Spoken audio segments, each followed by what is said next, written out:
परीक्षित शर्मा जी, अधिवक्ता, secretary general international council of jurists. अरे जी, यद्यपि प्रश्न पहले हो चुका है काफी बार, बट ये सारे एक साथ सुप्रीम कोर्ट के वहाँ अपनी प्रैक्टिस करते हैं, एडवोकेट्स हैं, इसलिए फिर से कर रहा हूँ महाराज जी इनके।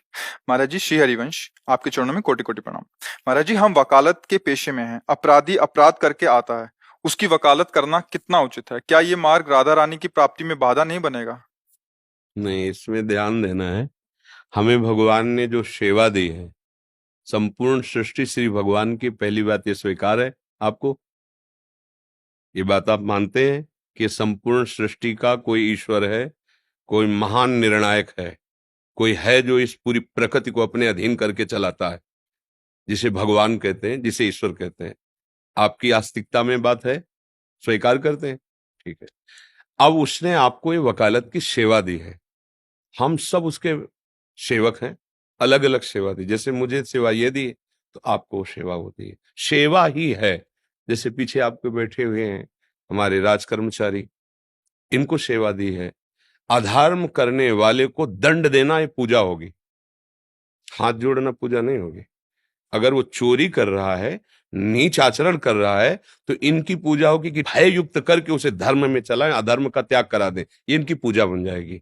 ऐसे ही आपको न्यायाधीश आपके वचनों के अनुसार ही न्याय करेगा, क्योंकि आपको पॉइंट और प्रमाण दोनों देने होंगे कि ये अपराधी है या ये निरपराधी है। दोनों पक्ष आपके हाथ में होते हैं। अगर आपको आपके अंदर की प्रेरणा, जो आत्म प्रेरणा कहते हैं, जो भगवत प्रेरणा कहते हैं, वो संबोधन कर रहे कि ये तो अपराधी है, और आपको पॉइंट मिल रहे हैं कि अपराधी है, पर आपको निरपराधी साबित करके उसको बचाने के लिए पैसे दिए जाते हैं, अब आपको सावधान हो जाना है।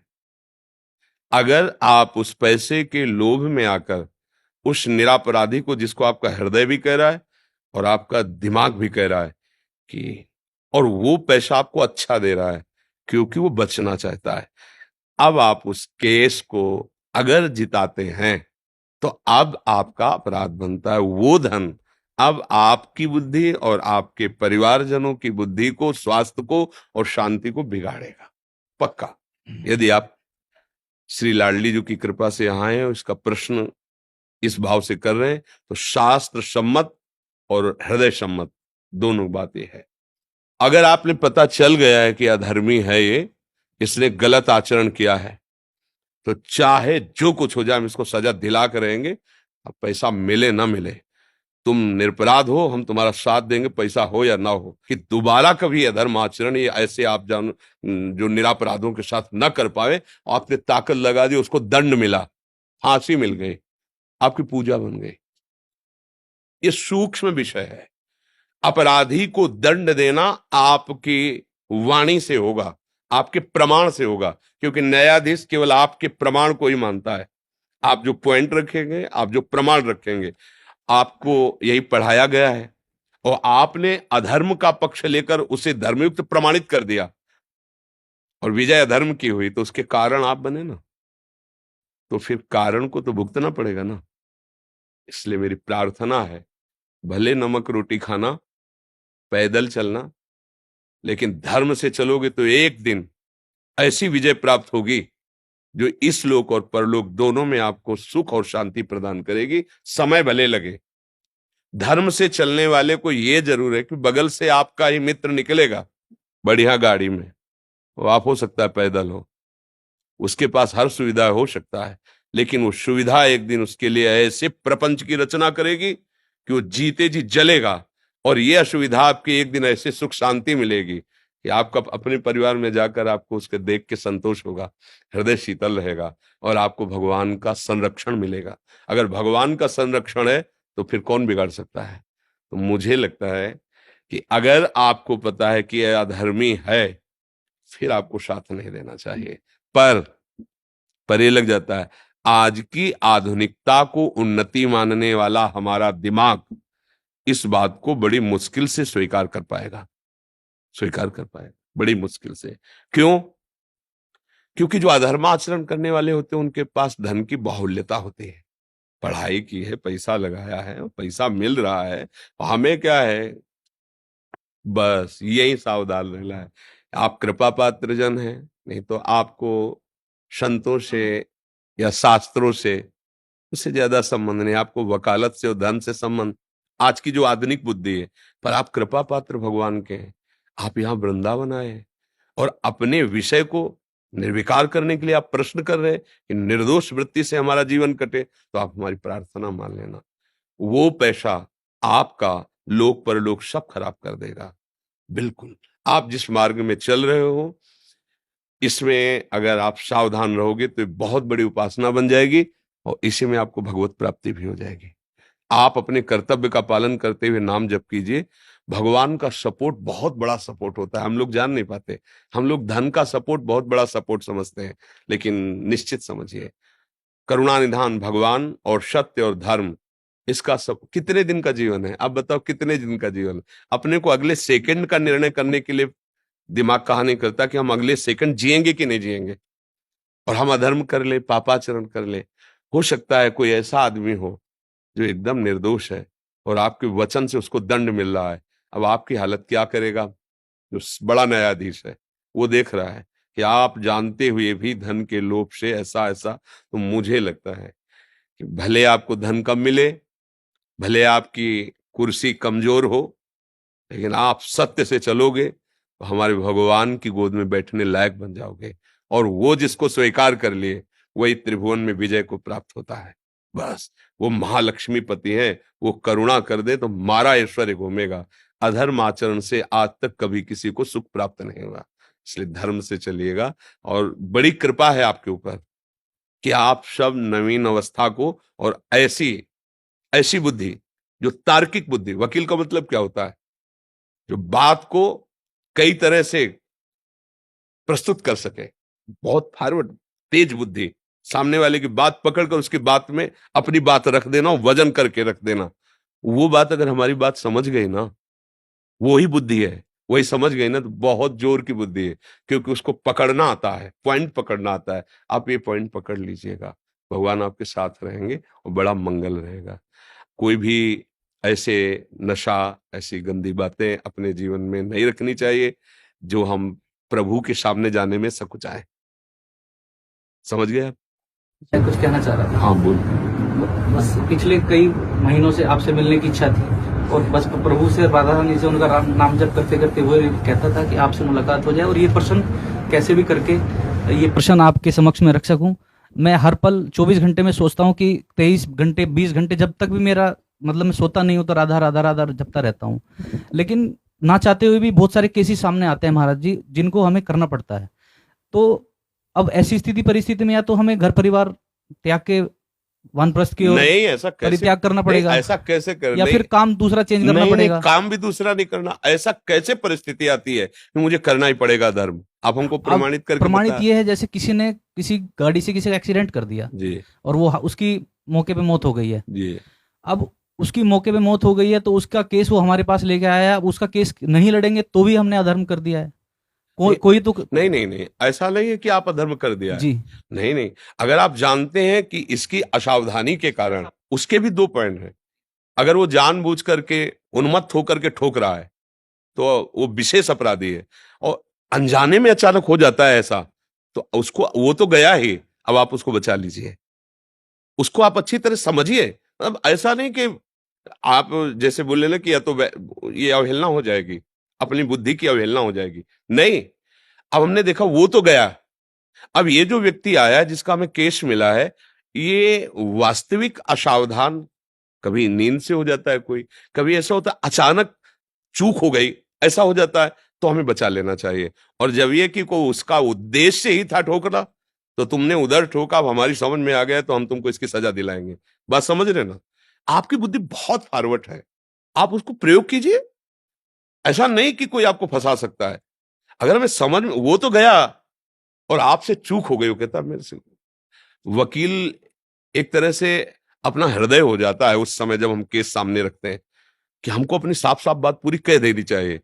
तो जो लोग छल कपटी और ड्रामेबाज होते हैं ना, वो नेत्र से समझ में आ जाते हैं, तो उनका विशेष पैसे पर होगा जोर, ध्यान देना।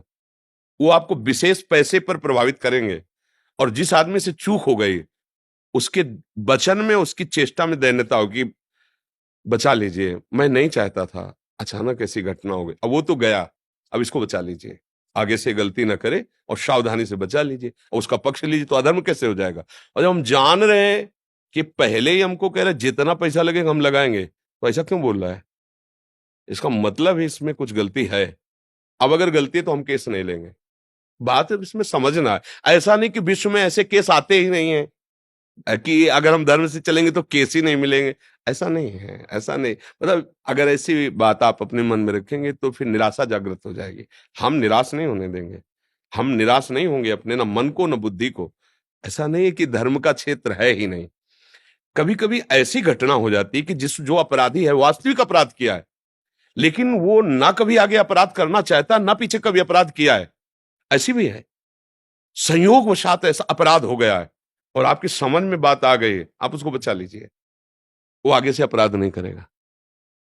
ऐसे भी है, हो गया, पक्का हो गया है, पर हमारी इच्छा नहीं थी, ना पीछे कभी किया है। अगर इस बार बचा लीजिए तो आगे भी कभी नहीं करेंगे, तो बचा लेना चाहिए, क्योंकि उससे गलती पहली बार हुई। और जिनका व्यापार है गलती करना, वो हाँ, वो तो अपने आप आपको पता चले, उनकी पहली शर्त होगी पैसा।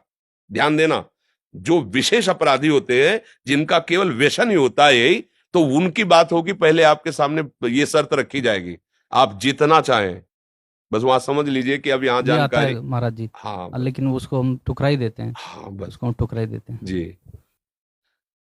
महाराज जी, जैसे मैं नाम जप करता हूँ तो उसके बाद मैं विचलित रहता हूँ, बहुत ज्यादा विचलित रहता हूँ मैं, 2-2 3-3 घंटे तक, 4-4 घंटे तक मेरा जो कंट्रोल नहीं रहता दिमाग बिल्कुल भी। देखो, इसको बात समझना होगा, नाम एक तेजाब है, वो जब मन में जाता है तो उसकी वासनाओं को भस्म करता है। मन की जो ताकत है हमें परास्त करने की, वो है वासना, वो वासना के द्वारा हमको अधीन किए हुए है। और जब नाम जाएगा तो वासना को भस्म करता है, तो एक जलन पैदा होती है, जितनी गंदगी होती है वो सामने आती है। भजन ना करने पर तुम्हें उतनी गंदगी नहीं लगेगी, और जहां भजन आपने शुरू किया तो आपके गंदे विचार, गंदे आचरण जितना जमा वो सब सामने आना शुरू हुआ। वो आपको परास्त करने की चेष्टा कर रहा है, आपको हटना नहीं है। यही नाम उसको भस्म कर, आपको विचलित नहीं होना, थोड़ा समझना है। जैसे 1 लाख मैसेज किसी ने हमको किए हैं उसी नंबर से, और हम डिलीट शुरू करें एक एक, तो हमें 1 लाख बार वही व्यक्ति का मैसेज दिखाई देगा। अब हम लगेंगे कि क्या हम इतने आधा घंटा से डिलीट करें, अभी तक डिलीट ही नहीं हुआ क्या। ऐसे ही असंख्यों बार हमसे अपराध हुए हैं, काम से, क्रोध से, लोभ से, मोह से, जिनको कोई नहीं जानता, भगवान जानते हैं, और वो सब हमारे मन में भरे हुए हैं। और जब हम नाम जब शुरू करते, मान लो काम वृत्ति वही आई, नाम ने नष्ट किया, फिर वही काम वृत्ति आई नष्ट। मुझे लगता है ये कब नष्ट होगी, वो नष्ट हो रही प्रत्येक, पर वो जमा है बहुत पुराना, अनंत जन्मों से। इसलिए हिम्मत करके डटे रहो, राधा राधा बोलते रहो, एक दिन ऐसा आएगा कि निर्मल हृदय हो जाएगा, शांत हो जाएगा। नाम से कभी अमंगल नहीं होता। जी। देखो भाई, लाला कुछ कहना चाहता है, क्या कहना चाहते बेटा। आपने जैसे बोला कि जब कोई पैसा देता है तो नहीं करना चाहिए, जैसे कि वो ब्लैकमेल भी करता है कि आपको मार देंगे, तो फिर क्या करना चाहिए? भगवान उसके रक्षक होते हैं बच्चा, भगवान उसकी रक्षा करते हैं। हम आपके इस प्रश्न का बहुत आदर करते हैं, और भगवान की बड़ी कृपा है कि आपने बड़ी सूक्ष्मता से बात पकड़ी। उसकी रक्षा भगवान करो सदा तिनके रखवारी, जिम बालक राखे महतारी। और जब भगवान रक्षा करते तो कोई पैदा नहीं हुआ त्रिभुवन में कि मार सके, पक्की बात समझ लेना। त्रिभुवन में कोई पैदा नहीं हुआ। हम कई बार वो घटना सुनाते हैं, हमारे एक मित्र महात्मा थे जो मौन रहते थे और गंगा की परिक्रमा करते थे। तो शाम का समय था, वो गंगा जी के किनारे भ्रमण और मौन रहते थे। अब गंगा किनारे जो महात्मा भ्रमण करते, बड़ा ही अकिंचन स्वरूप होता है, और उधर कुछ विधर्मी अन्य धर्मावलंबी वो बैठे हुए थे। तो उन्होंने देखा कि बाबा जी जा रहा है हिंदू धर्मावलंबी, बुलाए। तो संत बहुत सीधे सरल होते, वो नजदीक पहुंच गए। तो 5 6 8 ऐसे सब नौजवान थे। तो देखा कि शाम होने जाए, बोले से मारा जाए। तो उन महात्मा ने हमसे बात करते थे, तो उनका हमारे मन में आया कि आज हमारा अंतिम समय भगवान ने निश्चय कर दिया है। आंख मूंदा और बस नाम जप करने लगे कि अब ये लोग मारेंगे। अब जो संध्या का समय है, गंगा किनारा है, तो मौज ली जाए, इसको मारा जाए। अब गाली देना और ऐसा, बोले हमने आंख मूंदी, बस निश्चय किया अब हमारा अंतिम समय। उनमें से एक बोला, मार के दिखाओ तुम। देखो देखो वो मालिक बैठा है, उसने कहा मार के दिखाओ तुम। इसने क्या अपराध किया भाई, क्या बोला है इसने, तुम ऐसे कैसे मार दोगे? बोले तुम्हारे रिश्तेदार लगता है। आपस में थप्पड़ चलने लगे, महात्मा निकल गए। कोई नहीं, कुछ नहीं हुआ। वो कौन था बीच में जो टोक दिया? भगवान टोकते हैं। यदि आपका पूर्व का पाप है और समय समाप्त हो चुका है तो मारे न मारे, आपका समय समाप्त हो चुका है। और यदि नहीं तो आप खुला चले जाओ, कोई मार ही नहीं सकता, पक्का समझ लो। भगवान रक्षक है, बिल्कुल उसे नहीं मारते। भगवान रक्षक है, भगवान रक्षा करते हैं। तो कैसे कैसे तुम्हें बताए, जीवन में हमने खुद देखे हैं कैसे कैसे भगवान रक्षा करते हैं। ऐसे कि केवल भगवान ही रक्षा कर सकते थे, केवल भगवान ही बचा सकते थे। तो दृश्य देखे हमने, भगवान बहुत कृपाल है। इसलिए पहला माला इसको पहनाओ, क्योंकि तुम इतनी एकाग्रता से सुनते रहो, ऐसा पॉइंट निकाला जो ये भी नहीं निकाल पाए। हमें इस बात का सुख है कि आप सब नवीन अवस्था के और सत शास्त्रों की सम्मति से चलना चाहते हैं। ये हमारे ऊपर आप कृपा कर रहे हैं। ये मतलब जैसे ना बेटा दूध पी ले तो माँ दुलार करती है कि तूने हम पे कृपा की, तूने दूध पी लिया ला, अब तू स्वस्थ रहेगा, अच्छा रहेगा। ऐसे ही हमारा हृदय प्रसन्न हो जाता है, क्योंकि आप जैसे हमसे किसी ने प्रश्न उसमें किया कि आप विशिष्ट जनों को ही माला क्यों पहनाते हैं, सबको माला पहनाइए। तो पहली बात है, हम किसी से पैसे लेते नहीं हैं। अगर आप 100 रुपया चढ़ा दिए तो हम 250-300 महात्मा है, दाल रोटी जो आया उसी से खा लेते हैं। मांगना नहीं, कोई टैक्स किसी तरह का कहीं कुछ नहीं भरना, कोई पर्ची पुर्चा, कोई ड्रामेबाजी नहीं कि भाई वहां दान पेटी रखी, यहाँ ऐसा कुछ नहीं। आप चढ़ा दिए, वो मन में आया तो, अगर हमको लगा कि नहीं लेना चाहिए तो आपको वापस कर देंगे, नहीं चाहिए। अगर हमारी स्त्री जी बोली हाँ ठीक है तो रख लिया। 2-4 माला बनवा के प्रसादी करवा के रखवा लिए। अच्छा, आप अगर प्रसादी पाए और आनंदित हुए तो आप सैकड़ों को बचा लेंगे। तुम्हें माला नहीं पहना, लेकिन तुम्हें जो बचा सकता है उसको हम भागवतिक बुद्धि से श्रद्धावान कर रहे हैं। अगर आप धर्मात्मा हो गए, आप ठीक से चलोगे तो हजारों को बचा सकते हो, इसलिए हम आपको माला पहनाते हैं। आप हमारी समाज की रक्षा करते हो, रात दिन आप खड़े हो ड्यूटी पे। अगर आप ठीक से चलोगे तो हमारी समाज सुखी रहेगी, इसलिए हम माला पहनाते हैं। पर इतना नहीं हमारे पास कि हम तुम्हारे स्वागत के लिए 1500 माला बनवा कर हमारे पास नहीं। सब बात है, हमारे पास नहीं है कि हम सबको जैसे पहला सकेला। हमारे पास 2-4 माला रोज बनवा के प्रसादी कर लेते। कोई विशिष्ट जल है तो नहीं, लोगों को लगता है ना कि विशिष्ट जनों को क्यों माला पहनाते हैं, इसीलिए पहनाते हैं। दर्शन मात्र ही हमारे लिए, आपके दर्शन हो गए हमारे भाग्य को, और कुछ नहीं चाहिए महाराज।